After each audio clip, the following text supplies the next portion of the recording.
আমরা আছি গলাচিপা উপজেলার গোলখালী ইউনিয়নের জলেখা বাজার এবং কালুখা বাজারের মধ্যবর্তী স্থান।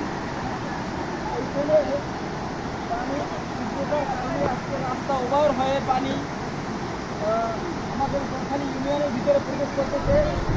রাস্তাটা অত্যন্ত নিচু হওয়ায় এখানে প্রতি বছর তলিয়ে যায় এবং এই রাস্তা দেখেন দেখতে পাচ্ছেন আপনারা, এই রাস্তা হাজার হাজার লোকের আসলে এইটা আমতলী এবং গলাচিপার সাথে সংযোগের মূল রাস্তা। এই রাস্তাটা আসলে প্রতি বছর তলিয়ে যায় এবং রাস্তাটা আসলে সম্পূর্ণভাবে ক্ষতিগ্রস্ত হয়েছে এবং ভেঙে গেছে ক্ষতিগ্রস্ত। গলাচিপা উপজেলা প্রশাসন ঘরগুলি ডুবে গেছে এবং ডিসি মহোদয়কে আজকে আমরা ডিসি মহোদয় অবহিত করতে চাই।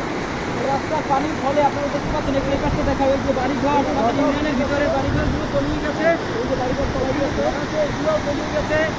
আমরা ইউনিয়ন মহোদয় এবং ডিসি মহোদয়কে আমরা অনুরোধ জানাবো, আপনারা যদি এই ভেরিবাদের ব্যাপারে আসলে উদ্যোগ এখনই না নেন তাহলে পুরো গোলখালী ইউনিয়ন পানির ভিতরে তলিয়ে যাবে। আমরা দেখতে পাচ্ছেন আপনারা দর্শক মহোদয় দর্শকের রাস্তার উপরে এরা জাল দিয়ে মাছ ধরতেছে। আর এখানে আসলে রাস্তার উপরে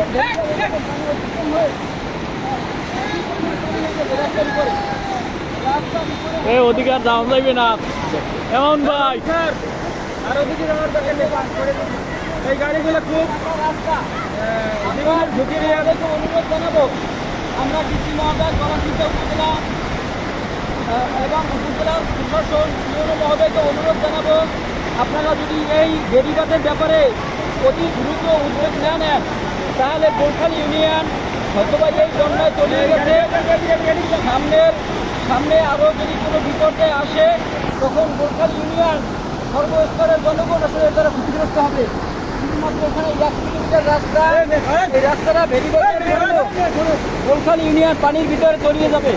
আমরা এ ব্যাপারে প্রশাসনের সদাই দৃষ্টি কামনা করছি। ধন্যবাদ সকলকে।